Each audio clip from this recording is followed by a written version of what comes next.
Olá, bom dia, né? Vamos começar aqui, né, o terceiro vídeo sobre o Parlamento Jovem 2025. Para quem vem me acompanhando, para os meus estudantes, que eu estou gravando esse vídeo com a finalidade de ajudar os meus estudantes a participar desse concurso, que é promovido pela Câmara Municipal da cidade de São Paulo. É um concurso que tem como foco o protagonismo infantil, ou protagonismo juvenil, né? Não protagonismo também o protagonismo é infantil em algum, porque nós temos outros programas também voltados, né, para o público do ensino fundamental. Mas eu vou focar aqui no meu público, que é o ensino médio.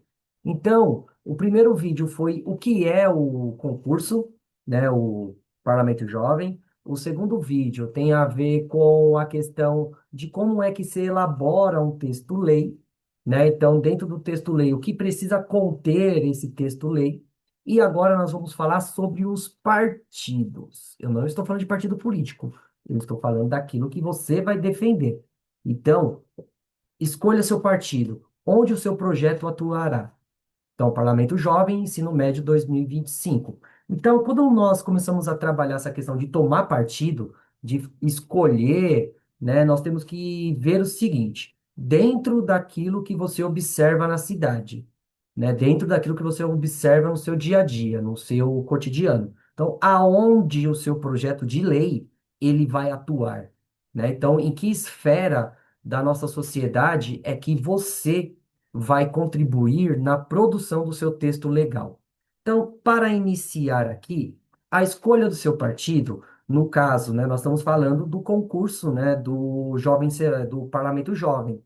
Esse concurso, ele não tem a intenção de trabalhar ideologias, ele tem a intenção de que o jovem, que o estudante, que ele vai participar desse concurso, do Parlamento Jovem do Ensino Médio, diferentemente da distribuição partidária na vida real, se você é de esquerda, se você é de direita, se você é de centro, se você então, isso não é importante aqui, nesse concurso. Na vida, é importante você se posicionar sim, mas aqui o importante é você escolher, né, os partidos que foram divididos em grandes temas que envolvem a nossa cidade. Então, o concurso, ele dividiu os partidos em temas aonde nós vamos desenvolver os textos-leis, lembrando, respeitando aonde a atuação municipal ela pode chegar, né? Então, nós temos que entender que o âmbito federal ele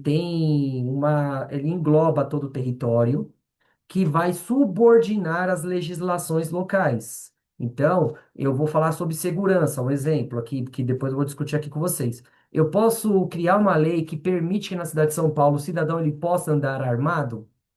Não, porque isso fere a questão constitucional do país, do Brasil. O Brasil existe uma lei que não permite, né, que as pessoas andem armadas sem necessidade, né? No caso, se eu não sou um policial, se eu não tenho uma necessidade profissional para que eu ande armado, para que eu vou andar armado, né, meu cara pálida, meu caro amigo? Então, tudo isso tem a sua reflexão. Começando a falar aqui nas grandes esferas da nossa cidade, a primeira de todas é a questão da criação de leis a partir da assistência social. Então, a assistência social ela é fundamental para que ocorra, para que garanta direitos efetivos e assegure a todo cidadão que esteja em situação de vulnerabilidade. No caso, por meio de legislações sólidas, como a Lei de Organização da Assistência Social, o LOAS, e a Constituição, né, que foi elaborada na Constituição de 1988.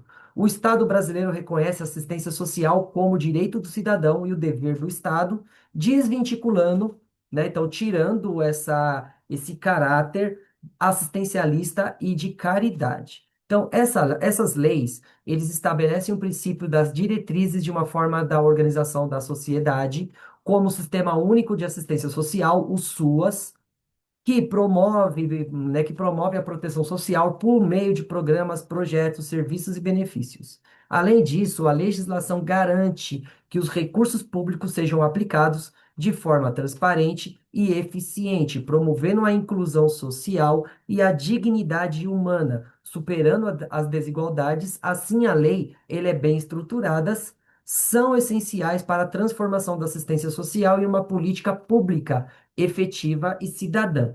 Então, no caso, essa esfera que nós estamos começando a discutir aqui, que é a questão da assistência social, ela foi criada principalmente para desvincular a questão da caridade, né? A caridade ligada a princípios religiosos, filosóficos, ele, ele deve ser aplicado, né? Os muçulmanos têm um exemplo muito sério sobre essa questão da caridade, né? É um princípio ativo do islamismo, né? Mas vamos trazer para a questão social, né? Então, nesse caso, as leis de assistência sociais, elas são utilizadas como uma forma do Estado de Direito, né? O Estado, o conjunto de leis que regem o nosso país, ele assegurem a todo cidadão a situação, as condições de se desenvolver em sua plenitude.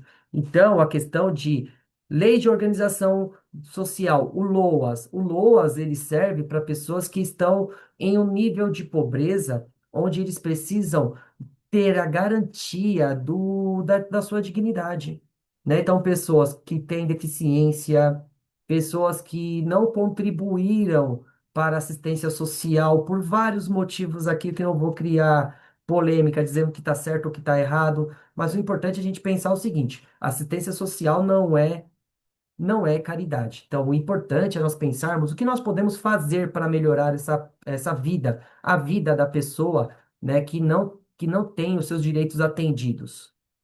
A questão de superar as desigualdades, né? Nós temos que pensar que um país que supera as desigualdades é um país que ele não terá outros tipos de problema, como problema de violência, problemas que são causados por essa desigualdade extrema no país, né? Nós sabemos que o Brasil é um país muito desigual. Então, o combate à desigualdade, ela é essencial para um país realmente desenvolvido em um país que realmente olha para os seus cidadãos. Então, vocês podem escolher esse partido e trabalhar essa questão voltada para a garantia, né, contra a desigualdade. O segundo partido é o partido da cultura. Então, criar leis é essencial para garantir o reconhecimento, a valorização e a preservação de diversidade cultural de um país. A cultura é um direito fundamental e um elemento central na construção da identidade nacional, da cidadania e da coesão social. Leis como a Lei Rouanet, a Lei Audiovisual, a Lei Cultura Viva são exemplos para os instrumentos legais que promovem o acesso à produção e ao consumo de cultura, incentivam os artistas e produtores independentes que protegem as manifestações culturais tradicionais e contemporâneas. Além disso, as leis ajudam a democratizar o acesso à cultura, especialmente em regiões onde a comunidade historicamente ela é excluída. Ao garantir os recursos e incentivos às políticas públicas voltadas para o setor, a legislação cultural fortalece a economia criativa, estimula a educação e contribui para o desenvolvimento humano e social. Então vamos falar um pouquinho aqui de cultura, né? O Brasil é um país que ele vai se inspirar em outros estados, como a Coreia. A Coreia também tem um projeto cultural, né, colocado pelo Estado coreano, onde as produções culturais coreanas, elas são incentivadas pelo governo, né? Elas são financiadas pelo governo. O consumo também dessa cultura, ela é essencial para que ela construa uma identidade nacional. Um ponto aí importante dessas leis é a questão do financiamento. Nós temos a grande indústria cultural, que é controlada pelos grandes veículos, como Globo, Record, Bandeirantes, Cultura, né? A Cultura é um canal público, né? Mas ele tem um financiamento voltado para a produção cultural. Então, como incentivar a produção né, da cultura popular? Um repentista, uma comunidade de quilombolas, como é que eles vão manifestar a sua cultura se não há incentivo? Então, dentro do âmbito, né, do âmbito municipal, então como é que a gente pode trabalhar esse incentivo à cultura, né? No caso de financiamento, de atividades, né, de eventos culturais, né? Eu estou gravando esse vídeo no dia 21 de maio. no fim de semana, no dia 24, nós teremos a virada cultural, né, que é um incentivo feito pela prefeitura. Então, como é que a gente pode trabalhar essa questão da cultura para que leve cultura a todos, né? A criação de espaços culturais, né? Então, tudo isso nós podemos trabalhar dentro do Partido da Cultura, né? E pensando que quando nós produzimos cultura, quando nós incentivamos, financiamos a cultura, não é apenas o artista que se beneficia, mas também toda a cadeia econômica que está ao redor, né, desse evento cultural. O exemplo, uma peça de teatro. Quando tem uma peça de teatro que tem um aumento do número de pessoas presentes nessa peça de teatro, o pipoqueiro vende mais, o local ao redor, os estacionamentos, eles terão, né, um maior aproveitamento. A questão do transporte, o transporte público também tem um papel essencial nessa questão da cultura. Então, tudo isso é um círculo, é uma cadeia, né? Então, se eu incentivo a produção cultural, automaticamente os outros setores ao redor que estão orbitando esse centro cultural, ele vai se beneficiar de uma forma ou de outra. Bem, a defesa do consumidor, né? Então, criar leis. A defesa do consumidor é fundamental para garantir a relação de consumo justa, equilibrada e transparente em uma sociedade cada vez mais complexa e dinâmica. Essas leis, elas protegem o cidadão contra práticas abusivas, publicidades enganosas, produtos defeituosos e serviços inadequados, assegurando o direito à informação clara e a reparação de danos. Além disso, promovem a confiança no mercado, estimulando a concorrência leal e o desenvolvimento econômico sustentável. Em um cenário de crescimento digital e em consumo online, a legislação precisa acompanhar as transformações tecnológicas, para que continue a proteger o consumidor de uma forma eficaz. Assim, a criação e a atualização constante dessas normas são essenciais para assegurar a dignidade e assegurar o bem-estar da população nas relações de consumo. Bem, então, a lei do consumidor, né? Isso aí também é algo que o município ele peca muito. Então, como regularizar o comércio online, o e-commerce, né? A questão de você entrar no aplicativo e você comprar aquilo que você deseja ou aquilo que você precisa, né? Então, a questão que nós podemos fazer várias análises aí. Então, que garanta o direito ao consumidor, que o consumidor ele seja respeitado, que não haja formação de cartel. Um exemplo, o que é o cartel? É quando um grupo de empresas que controlam uma parte do mercado, né? Vou dar um exemplo aqui bem, né, bem simples. Vai, eu vendo coxinha. Aí eu vou no meu bairro, eu vou reunir todas as padarias, todos os lugares que vendem coxinha, e nós vamos vender coxinha no mesmo preço. Isso é formação de cartel, onde não vai garantir ao consumidor o direito a pesquisar preço, a pesquisar qualidade, porque eu padronizo o preço, né? Esse é um exemplo, né? Então não há a livre concorrência, que é, né, um elemento essencial para qualquer mercado consumidor, né? Para qualquer mercado, né? O que os iluministas colocam da mão invisível do mercado, que regula o preço a partir da oferta e da procura. Quando há formação de cartel, nós ferimos o direito do consumidor. Ou muitas vezes você oferece um produto e esse produto ele é muito inferior àquilo que você oferece, um produto ou um serviço. Ou se você tem uma reclamação de de um produto ou de um serviço que você contratou e ele não foi realmente entregue da forma como ele foi prometido. A questão do e-commerce, né? Criar regras claras para o e-commerce dentro da cidade de São Paulo, né? Então, como é que nós podemos regular, né, esse e-commerce, né? Então, eles devem ter regras claras, né? O consumidor ele tem que ser protegido, porque o consumidor sempre é a parte mais frágil dentro desse processo e garantir a segurança, né? A segurança e a dignidade do consumidor. Então, que o consumidor ele seja atendido e que ele tenha o respeito né, de que ele é uma peça central dentro desse, né, desse mercado. Então, sem consumidor não há mercado, né? É importante visar isso. E dentro das leis municipais, o que a gente pode, né, fazer para melhorar a vida do consumidor? Bem, a educação aqui é um tema muito sensível no Brasil. Criar leis para a educação é essencial para garantir acesso universal, equitativo e de qualidade ao ensino, promovendo o desenvolvimento individual e coletivo da sociedade. As leis educacionais estabelecem direitos, deveres e diretrizes que orientam o funcionamento das instituições de ensino, a formação de professores, o currículo escolar e funcionamento como previsto na Constituição Federal.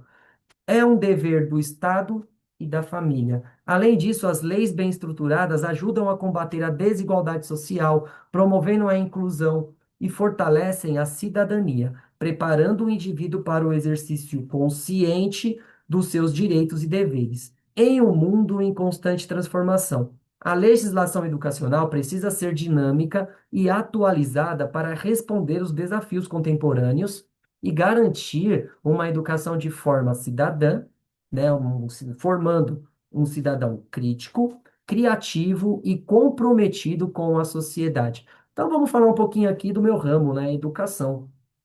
Vamos falar de como que a educação, ela é o patinho feio, né, de tudo isso.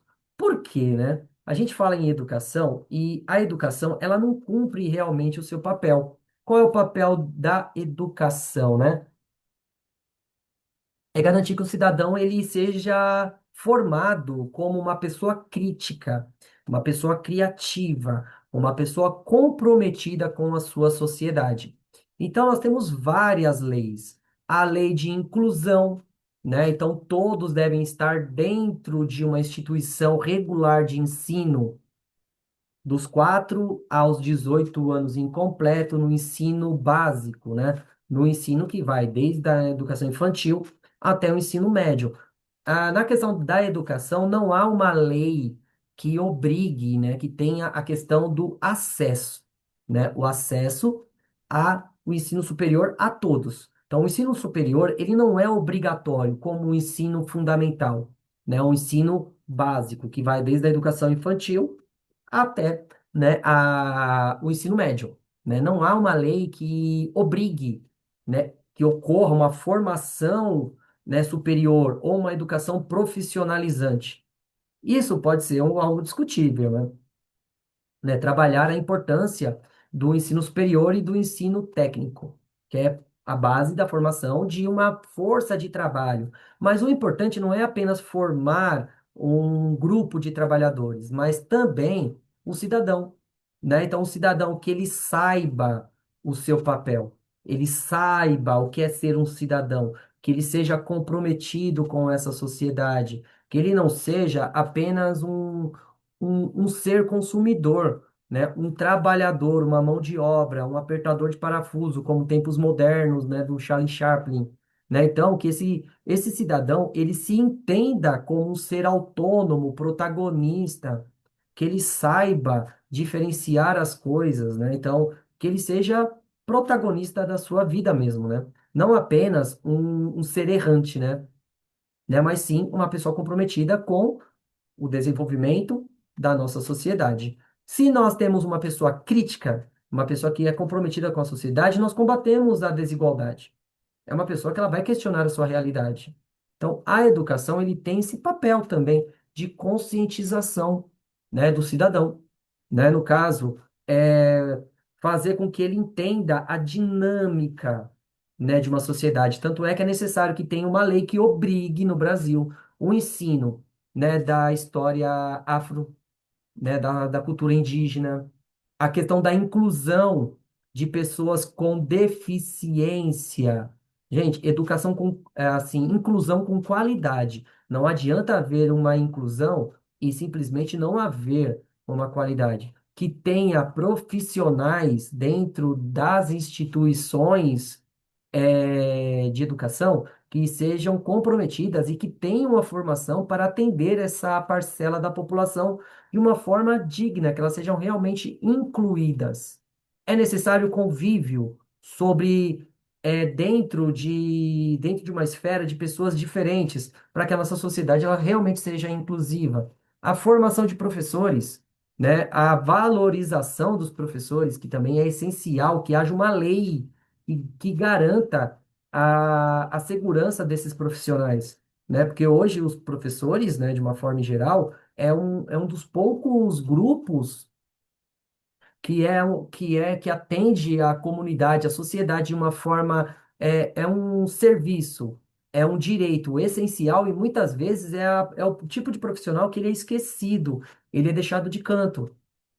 Carreira, salário, direitos. Então, tudo isso nós devemos também estar ligados dentro da elaboração de leis, né, de diretrizes que garanta o desenvolvimento da educação dentro dos profissionais e dentro daqueles que vão receber a educação. Pensando que a educação, ele é um processo contínuo, ele não para quando você sai no ensino médio, ele tem que continuar. Então, que haja leis que incentivem a continuação da formação do cidadão como um eterno estudante, né? Esse também é um desafio para leis dentro da educação. Aí nós temos a questão do emprego. Então, a criação de leis voltadas para o emprego é fundamental para garantir as condições dignas de trabalho, promover a justiça social, fortalecer a economia. Leis trabalhistas bem estruturadas asseguram o direito básico, como salário mínimo, jornada de trabalho justa, descanso semanal, férias remuneradas, proteção contra a demissão arbitrária e acesso previdencial social. No Brasil, a consolidação das leis trabalhistas, que começam lá com Getúlio Vargas, né? Na verdade, nós começamos com leis, né? Tem um vídeo meu aqui que eu vou deixar no, nos comentários, aqui na descrição, sobre a história do trabalho no Brasil, né? O trabalho, as leis trabalhistas começam em regiões, não começam de uma forma no Estado federal, mas sim em regiões, para proteger alguns tipos de trabalhadores. Então, quando Getúlio Vargas ele assina a CLT, ele cria um marco legal que regulariza os empregadores, né, e os empregados, promovendo um equilíbrio entre os dois, né, um equilíbrio judicial, jurídico. Além disso, as legislações específicas voltadas para a inclusão de jovens, pessoas com deficiência, trabalhadores informais são essenciais para ampliar a oportunidade de combater o desemprego e a desigualdade. Em cenários de constante transformação no mercado de trabalho, como a automoção, o trabalho remoto, é crucial que leis evoluam para proteger o trabalhador e incentive a geração de empregos formais e sustentáveis. Bem, entre esse também é um angu de caroço muito forte, a questão das leis trabalhistas. As leis trabalhistas, elas passaram por reformas, né, desde 2017. Essas reformas, elas, de uma certa forma ou de outra, elas precarizaram a situação do trabalhador em detrimento aos seus empregadores. Então, qual é o mais frágil dessa relação, né? Então, quem tem mais a perder na relação trabalhista? É o funcionário ou é a empresa? O que a empresa ela pode cobrar do seu funcionário, né? Quais são os limites entre essa relação entre trabalhador e, e o seu empregador? Então, qual é os limites que são bem tênues e muitas vezes, né, nós temos que pensar sobre a questão de que o trabalhador ele tem direitos. Se não houvesse uma lei que garantisse esse direito a esses trabalhadores, provavelmente muitos ramos da nossa economia ainda seriam escravistas, né? Ou, né, com a exploração extrema desse trabalhador, né? A questão de férias, demissão arbitrária, acesso à previdência social, que é um ponto também muito importante, né? A previdência social, que o trabalhador ele seja assegurado quando ele sofre um acidente, quando ele fica doente. Então, o trabalhador que contribui para a assistência social, né? O importante também é o incentivo para a contribuição. Nós vemos muito hoje em canais no YouTube, em Instagram, no Facebook, pessoas que atacam, né, a CLT. Mas a CLT, ela é um avanço para a proteção dos trabalhadores. Sem a CLT, nós não teríamos carga, né, essa questão do 6 por 1, e também é algo que tem que ser discutido, que nós precisamos conversar sobre o assunto de uma forma madura, né? Não adianta colocar memes no Instagram ou, né, no caso, conscientizar as pessoas qual é a importância do debate, essa questão do 6 por 1, né? A carga horária, o salário, uma pessoa que tem um salário justo, ele consegue desenvolver toda a sua potencialidade, né? Então, como é que eu vou exigir de um profissional que ele tenha um bom desempenho dentro, né, de uma empresa se ele não tem condição para se atualizar no mercado? O dia só tem 24 horas. Como é que ele vai trabalhar muito e ele ainda vai ter condição de buscar uma formação continuada? Então, tudo isso está ligado dentro da consolidação das leis trabalhistas. Então, como nós podemos trabalhar isso no nível municipal? Também trazer para dentro do debate a questão de equilíbrio dentro da força produtiva. No caso, jovens. Como é que o jovem ele vai ingressar no mercado de trabalho se ele não tem experiência? Muitas vezes a empresa ela não quer formar novos trabalhadores, né? Então, a inclusão de jovens, a inclusão de pessoas com deficiência, que é uma garantia de dignidade a essas pessoas, para que as pessoas tenham como se sustentar, elas tenham como ter uma vida digna, né? A questão da igualdade, da equidade, né? Entre esses grupos, né? Então, tudo isso está presente dentro das leis trabalhistas. Então, é crucial que nós elaboramos leis que garantam um emprego digno, formal e sustentável, né? Que ele tenha uma sustentabilidade, que esse emprego ele seja algo que garanta o desenvolvimento pleno do cidadão, né? Dentro de uma sociedade cada vez mais exclusiva, né? Ela exclui muita gente dentro do mercado de trabalho, então é importante isso. Bem, esporte e lazer, né? Tirar aquele rótulo de que esporte, lazer e recreação, ele não é um direito, né? Então, criar leis que incentivem e regulamentem o esporte, o lazer e a recreação é essencial para promover a saúde, o bem-estar e a inclusão social da população. Essa atividade não apenas contribui para o desenvolvimento físico-mental do indivíduo, mas também fortalecem o vínculo comunitário, reduzem a violência, oferecem oportunidade de educação e cidadania, especialmente para crianças e jovens. No Brasil, a lei como o Estatuto do Torcedor, Lei do Incentivo ao Esporte, a diretriz do Sistema Nacional de Esporte são exemplos de instrumentos legais que busquem a democratização e o acesso a práticas esportivas e recreativas. Além disso, a política pública voltada para o lazer garante que ele seja reconhecido como um direito social, conforme previsto na Constituição Federal de 1988. Assim, a legislação bem elaborada são fundamentais para assegurar que o esporte e o lazer seja essencial, acessível, seguro e valorizado por parte integrante da qualidade de vida. Então vamos lá, outro terreno espinhoso, né? Vou tratar por uma coisa que eu gostava muito na minha adolescência, que é o skate. O skate, até a década de 70, década de 80, era considerado um esporte, né? Na verdade, não era nem considerado como um esporte, era uma manifestação próxima à vadiagem, né? Então, skate, surf, esse tipo de esporte que não era dentro de uma grade de esporte que era valorizada no Brasil. O Brasil, nós temos o nosso principal esporte, é o futebol. Então, tudo que é recurso, ele é direcionado ao futebol, né? Vou dar um exemplo aqui, né? As maiores discussões do tema de hoje é de alguns clubes de futebol, vou tratar do meu time de coração, que é o Corinthians, a questão de que há a separação entre o clube social e o time de futebol. Mas os dois, eles estão interligados. Então, o clube social, e que deveria ser o mais aberto a outros, a pessoas que queiram participar, né? É um clube privado? É, mas é um clube que ele tem como intenção a questão da convivência, a questão de se criar laços, a questão do lazer. Então, seria mais atraente para uma forma de criar uma lei onde cria novas ações dentro de clubes, gerando clubes, né, clubes de lazer, entre outras coisas, dentro, né, de comunidades. Né? No caso, nós temos os céus que eles estão interligados entre educação, lazer e esporte. Então, os céus é um exemplo, né? Então, criar leis que promovam, incentivem a criação de clubes, de espaço de lazer em áreas, né, né, muito populosas.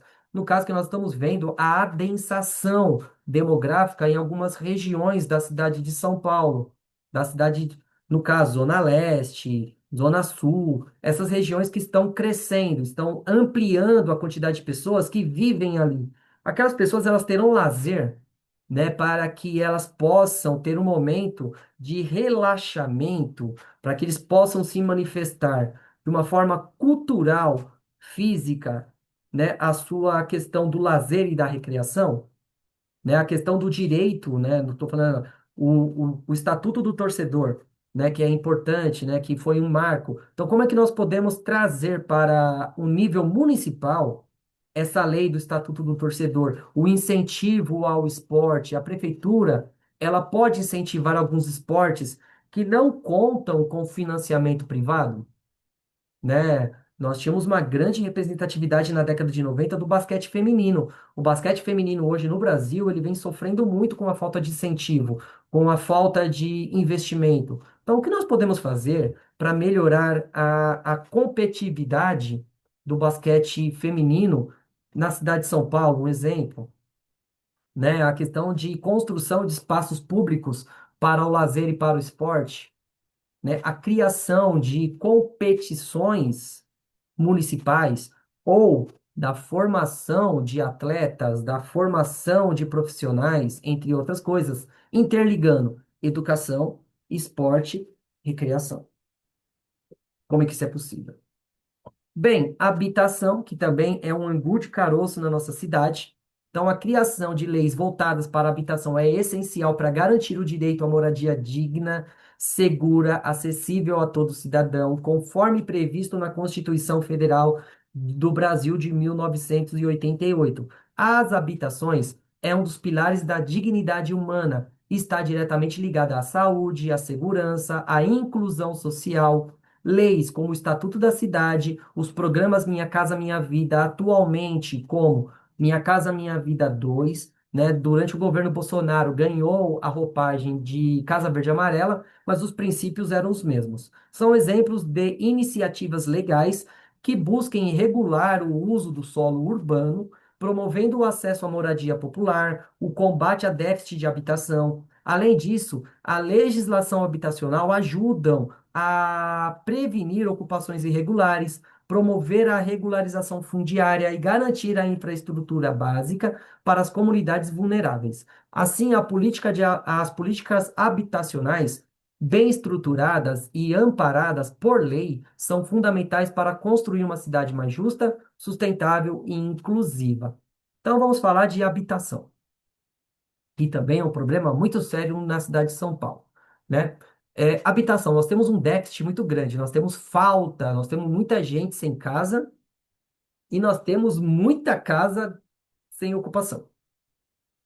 Isso é meio contraditório, né? Mas se nós pensarmos o centro da cidade de São Paulo, nós temos uma quantidade muito grande de edifícios que estão alienados. Eles estão ali por conta da questão do imposto. Quando eu falo alienados, é que o imposto ele não foi pago. Então, não são legalizados. Esses imóveis, eles não são ocupados e eles não têm as suas contribuições pagas e eles não cumprem o seu papel social, que é garantir a moradia digna aos habitantes, aos cidadãos da cidade de São Paulo.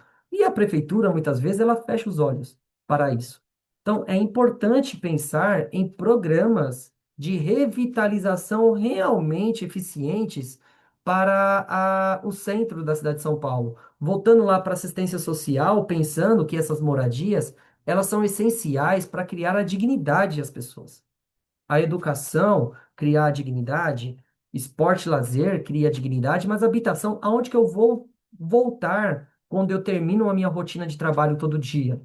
Né? Então, é algo que é essencial para qualquer família ter aonde viver, ter aonde morar, chamar de seu. E a Constituição Federal de 1988, ela garante a habitação como um direito essencial. É um direito do cidadão, né? O Estado, se é um direito do cidadão, o Estado ele tem que garantir esse direito, né? Mas nós temos outros interesses, interesses capitalistas, a questão do controle fundiário da cidade, né? Então, dentro dessa questão, nós temos que buscar, né, programas municipais para incentivar a moradia social, a questão de que as pessoas não sejam obrigadas a ocuparem áreas irregulares, né? Áreas que coloquem a segurança deles e dos seus entes queridos em perigo, a questão de se crie infraestrutura para melhorar as regiões ocupadas, os assentamentos urbanos, né, locais que não são atendidos com água, esgoto, transporte, educação. Criar realmente um ponto onde nós possamos desenvolver uma qualidade de vida e desenvolver a dignidade humana dentro da cidade. E a habitação, ela é essencial, né? Nós temos que estruturar isso. Bem, o meio ambiente, se nós estamos falando em ocupação, o meio ambiente também é um problema muito sério. Porque criar leis de proteção ao meio ambiente, ele é essencial para garantir a preservação dos recursos naturais, a qualidade de vida das gerações presentes e futuras, o equilíbrio ecológico do planeta. No Brasil, a legislação ambiental é considerada, né, a mais completa do planeta, mesmo sendo atacadas por várias pessoas que não gostam, porque elas são limitadas à exploração predatória do meio ambiente. Existem ataques como a Política do Nacional Ambiental, que foi de 1981, que estabelece diretrizes na preservação e recuperação ambiental, e a Lei de Crimes Ambientais de 1998, que define as sanções penais e administrativas para condutas que lesam o meio ambiente. E o novo Código Florestal, que é de 2012, que também é fundamental, pois regula o uso e a proteção florestal de áreas de preservação permanente. Essas leis são instrumentos indispensáveis para combater o desmatamento, a poluição, a degradação do ecossistema e para promover o desenvolvimento sustentável. Em um contexto de mudança climática e a crescente pressão sobre os recursos naturais, a criação e o fortalecimento de leis ambientais são as medidas urgentes e estratégicas para proteger a biodiversidade e assegurar um futuro mais justo e sustentável para todos. Então, quando nós falamos em meio ambiente da cidade de São Paulo, a cidade de São Paulo, nós temos alguns bolsões de áreas verdes, como o Parque do Ibirapuera, o Parque do Carmo, entre outros parques que agora eu posso esquecer, mas nós temos o Vila Lobos, várias áreas verdes públicas. Em meio a essa exploração fundiária, no caso das habitações, nós estamos vendo o crescimento de prédios, o crescimento de empreendimentos imobiliários. Nós temos que entender o que a gente está fazendo com o solo da nossa cidade, né? Elaborar projetos que combatam as mudanças climáticas, a questão da impermeabilização do solo, possível exigência de materiais que promovam a absorção dessa água, que seja,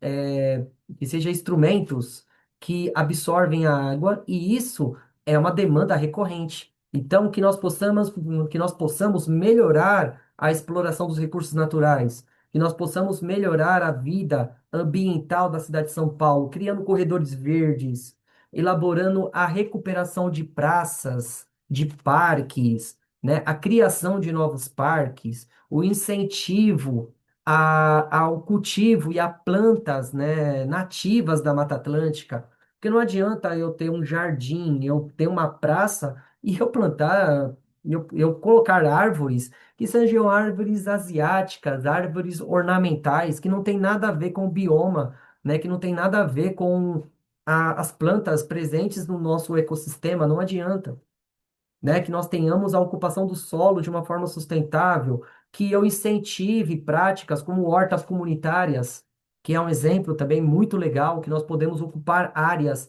que estão degradadas, que nós podemos recuperar essas áreas e dar sentido a essas áreas, né, que haja projetos, que haja leis que incentivem, né, esse tipo de prática. E a cidade, ela pode trabalhar isso, né? A recuperação de áreas degradadas, a criação de bolsões, né? De jardins de chuva, né? Que esse jardim ele absorva a água da chuva, evitando alguns tipos de alagamento causado por falta de áreas verdes, né? A ocupação de margens de rios, que é um exemplo também, né? A criação e a elaboração de políticas públicas voltadas para o combate da ilhas de calor, né? Então, tudo isso tem a ver com a questão das leis do meio ambiente, que é essencial também para a garantia da dignidade do cidadão.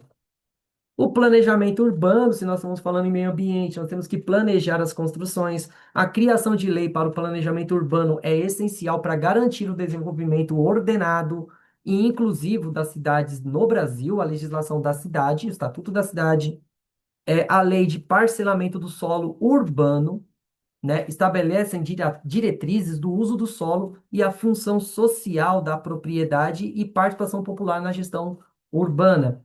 Em 2025, novas atualizações no direito urbanístico reforçam a importância e a regulamentação fundiária, né, e facilitada da sustentabilidade ambiental, da inclusão social, do uso de tecnologia da informação para tornar o planejamento mais eficiente e transparente. É importante a transparência, né? É essencial. Além disso, a Política Nacional do Desenvolvimento Urbano, PNDU, vão sendo construídas com foco na redução da desigualdade regional e na valorização específica, né, do território brasileiro. Essas leis, elas são fundamentais para garantir moradias dignas, mobilidade urbana, acesso a serviços públicos de qualidade de vida para todos os cidadãos, especialmente no contexto da urbanização acelerada e os desafios ambientais crescentes no nosso dia a dia. Bem, planejar. A maior parte das nossas grandes cidades, das maiores cidades do Brasil, elas não foram planejadas, tirando algumas exceções, como Palmas, Brasília, Curitiba, são cidades que foram planejadas, elas foram arquitetadas, né? Elas foram primeiro pensadas para depois serem construídas. Nesse caso, essas cidades, elas são exemplos, né, de mobilidade, elas são exemplos de sustentabilidade, elas são exemplos, né, de como nós podemos aliar o desenvolvimento e a conservação e a recuperação do meio ambiente, que é um exemplo. Se eu vou planejar, eu tenho que pensar o seguinte: o que é que eu vou oferecer para o meu cidadão que ele deixe o carro em casa e use o transporte público, o incentivo ao transporte público, né, na cidade de São Paulo. Como é que eu posso incentivar uma pessoa a usar o ônibus, o metrô, né? Como é que eu posso incentivar essa pessoa a usar transportes alternativos, como carro de aplicativo, como carros que sejam. Tem alguns lugares no mundo que há carros compartilhados, que é muito parecido com o Uber, só que você tem um aplicativo onde você libera esse carro você usa, estaciona ele de volta no lugar que será utilizado depois por um outro cidadão. Então, como é que nós podemos regularizar isso no planejamento urbano, né, na questão de incentivo, a questão de pensar na proteção ambiental, né, do planejamento urbano. Se eu estou falando de ocupação, se eu estou falando de meio ambiente, como é que eu posso planejar esse tripé, né, dentro dessa organização? E que isso seja aplicável, né, que isso seja realmente aplicado e que não seja sabotado, né, pelos grandes interessados para manter isso engavetado, né? A questão do planejamento, de que a cidade seja justa, que a cidade seja inclusiva, que as moradias que elas não sejam pequenas, né? Que hoje nós vivemos em uma cidade que nós estamos vivendo em cubículos, né? Então criar um padrão para essas moradias, né? Que se nós vamos construir um edifício, o que nós podemos oferecer para esse morador ou para esse local que eles possam garantir uma vida digna, que não ataque o meio ambiente. A tecnologia da informação, as inteligências artificiais colaboram muito com isso, né? Se você hoje a inteligência artificial está presente em vários ramos e também no planejamento urbano é essencial, é interessante, é motivador. Qual o maior problema? Aliar interesses econômicos e interesses sociais. Aí que está o problema. E preciso ter leis para que isso seja regulamentado, defendendo a parte mais sensível, mais frágil desse sistema, que é o cidadão, né? Porque as grandes incorporadoras, elas conseguem, né, manipular algumas coisas que nós cidadãos muitas vezes não conseguimos ver por falta de notícias. Saúde. Então, criar leis, né, na saúde é essencial para garantir a universalidade do acesso igualitário de qualidade para os serviços públicos da saúde, promovendo o bem-estar da população, a proteção da vida no Brasil, né, é garantido pela Constituição de 1988, reconhece a saúde como um direito de todos e um dever do Estado, sendo operacionado pelo Sistema Único de Saúde, que é o SUS, lei, né, número 8.080 de 1990, a Lei Orgânica da Saúde e a Lei 8.142 de 1990, que estabelece os princípios da universalidade, integridade, né, integralidade e a participação social na gestão do SUS. Em 2005, novas regulamentações reforçam a transparência da gestão dos recursos da saúde, a ampliação da cobertura de planos de saúde, a incorporação de tecnologias no atendimento público. Essas leis, elas são fundamentais para enfrentar os desafios como epidemias, desigualdades regionais, superlotação hospitalar, garantir que a saúde pública seja tratada como prioridade nacional. Um arcabouço legal sólido permite que o sistema de saúde evolua com responsabilidade, equidade e eficiência. Saúde, né? Então, o SUS, ele foi criado na Constituição de 1988, o Sistema Único de Saúde. Nós podemos ter muitas críticas sobre o SUS.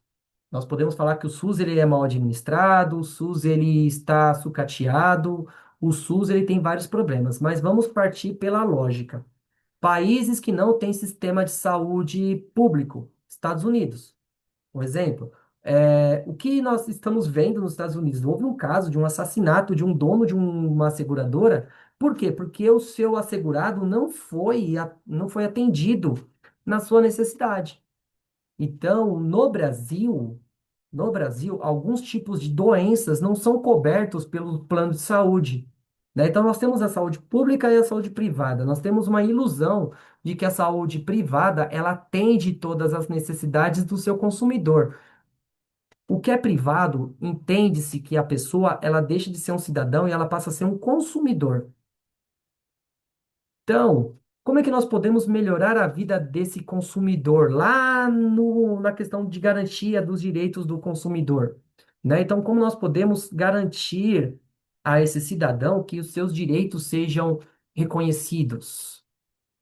A questão da ampliação da cobertura, né, desse sistema único, né, a criação e a modernização dos atendimentos, da cirurgia, que isso fique mais rápido, que isso fique mais abrangente, que todos tenham o acesso a essas novas tecnologias, né, que muitas vezes chega primeiro no sistema privado e depois chega no sistema público, muitas vezes nem chega a alguns tipos de tratamento, ou o contrário, alguns tipos de tratamento que são tratados no público, como são muito custoso para os planos de saúde, eles não garantem aos seus consumidores. Então, como é que nós podemos gerar essa responsabilidade do Estado e do privado, né? Se o privado se colocou a oferecer esse serviço, ele tem que ser responsabilizado.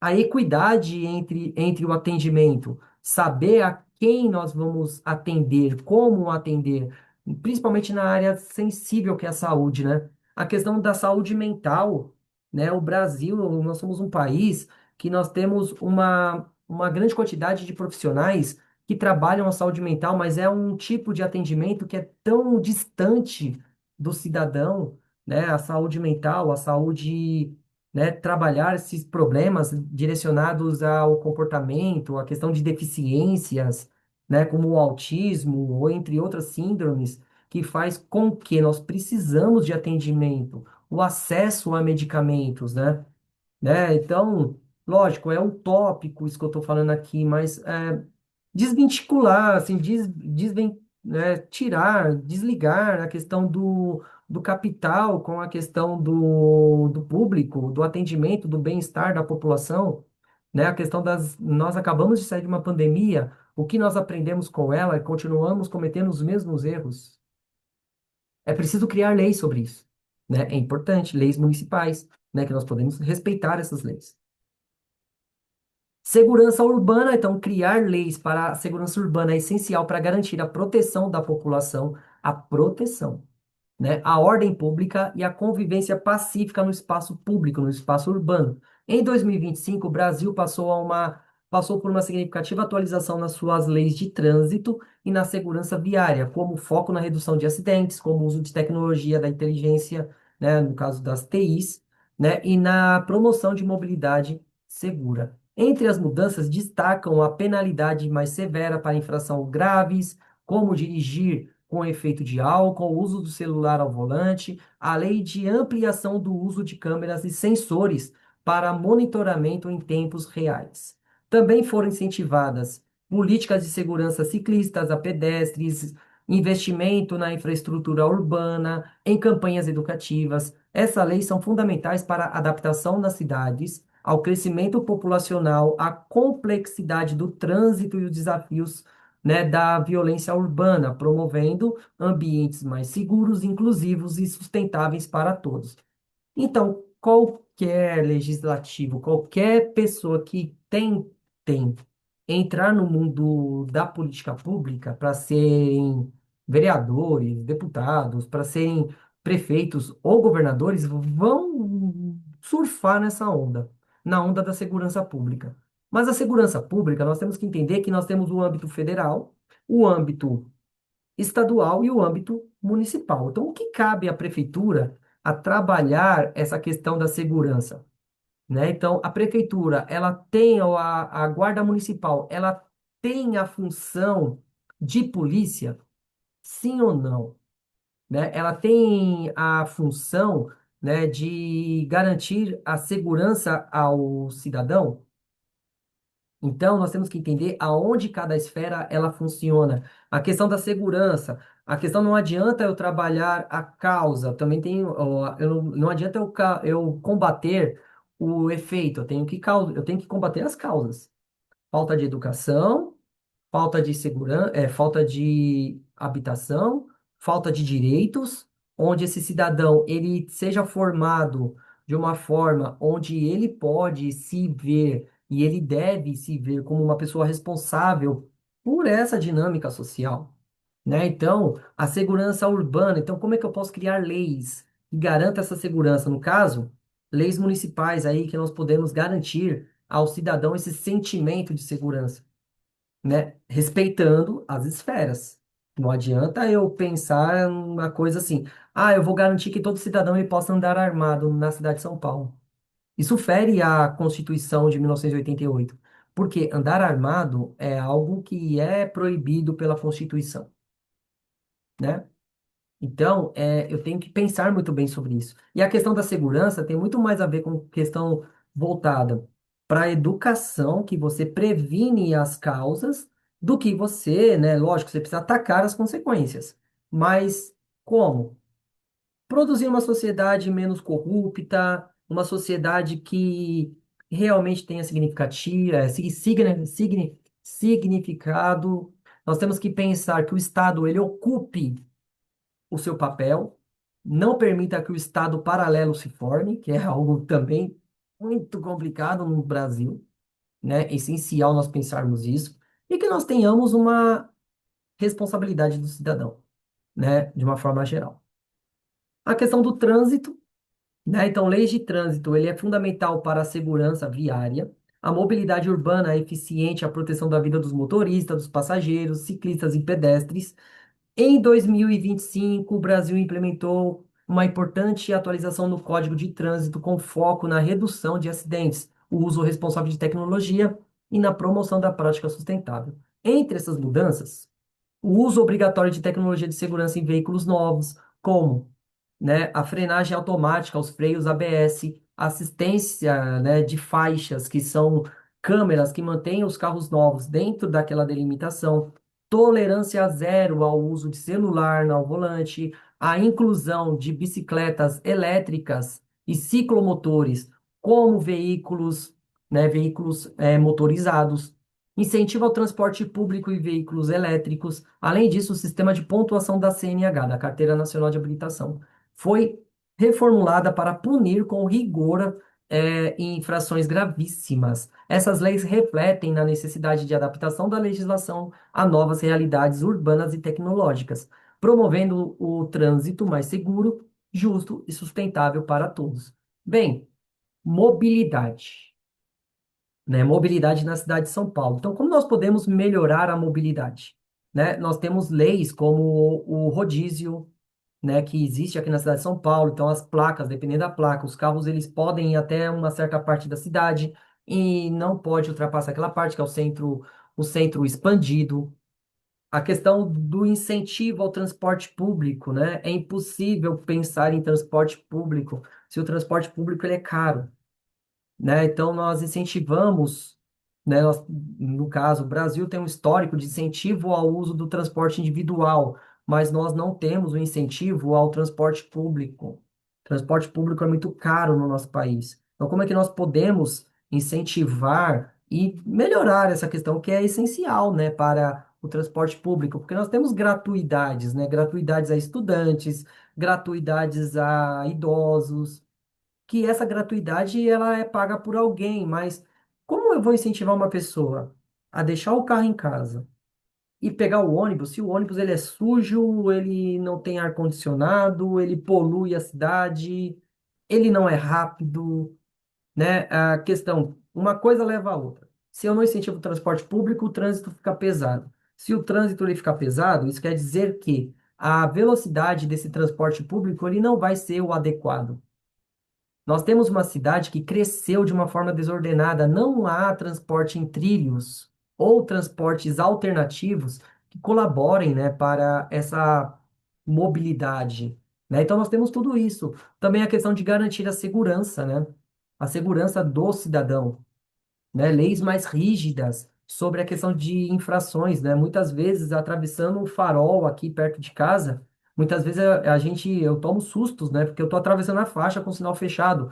Tem aqueles...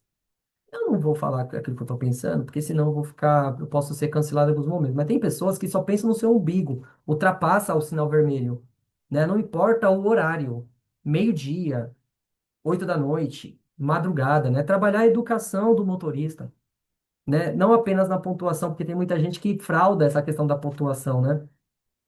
Então, tudo isso é essencial para criar leis voltadas para garantir a segurança do condutor, do pedestre e do passageiro, todo mundo ali, né, junto. Incentivar leis que garanta essa questão de uma mobilidade mais justa, barata e que seja sustentável.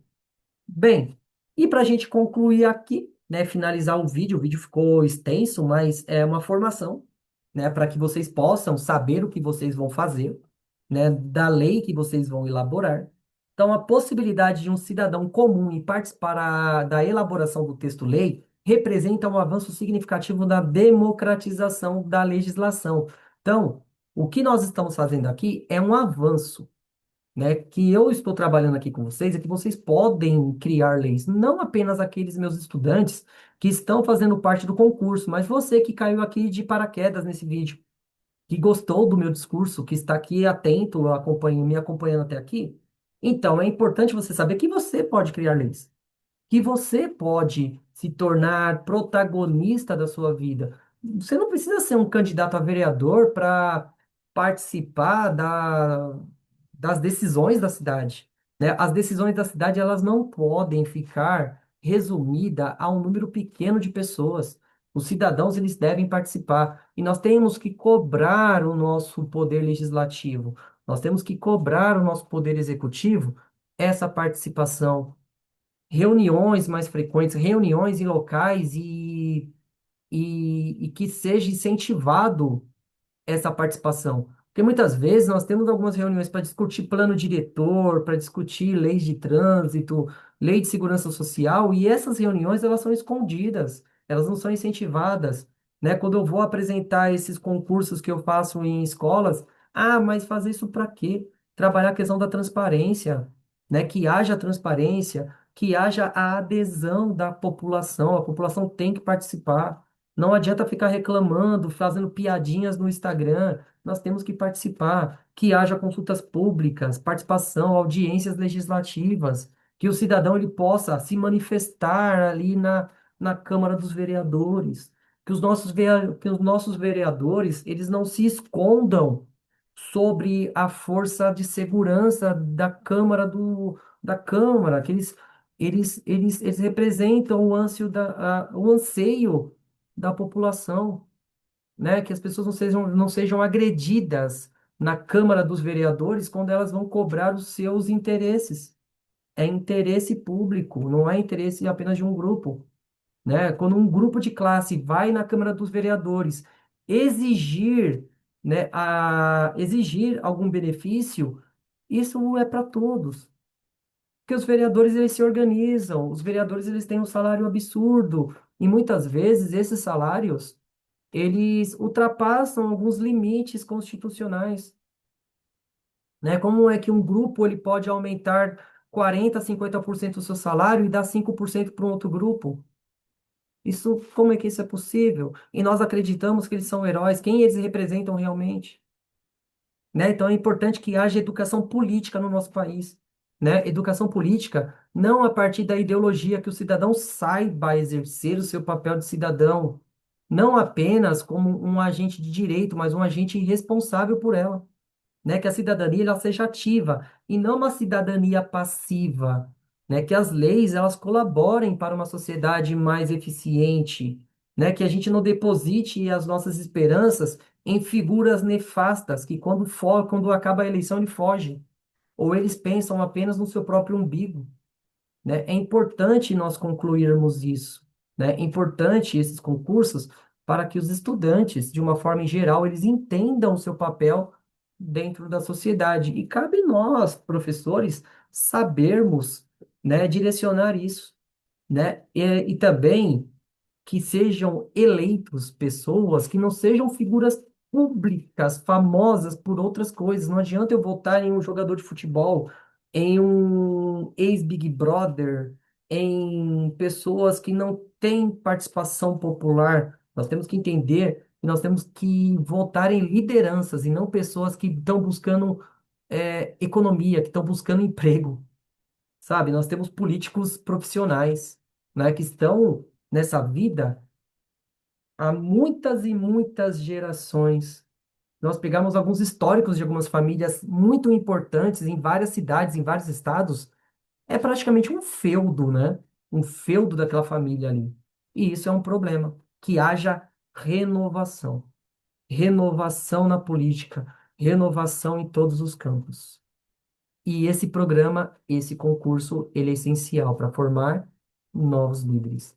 Então, gente, muito obrigado. Estou terminando aqui, né? Esse vídeo foi um vídeo longo, mas eu acho que foi bem legal, né? Eu sou suspeito para falar do meu trabalho, né? O meu trabalho é esse, é provocar, é incomodar, é chegar e falar aquilo que é necessário sem atacar ninguém, mas atacar o problema, né? Então, espero que muitos de vocês se inspirem, espero que muitos de vocês mudem a sua forma de conduta, né? Que vocês saibam aquilo que é importante para nós termos uma sociedade mais justa, mais equitativa e que todos sejam respeitados em suas particularidades. Então, gente, aqui foi o professor Rogério, muito obrigado e até a próxima.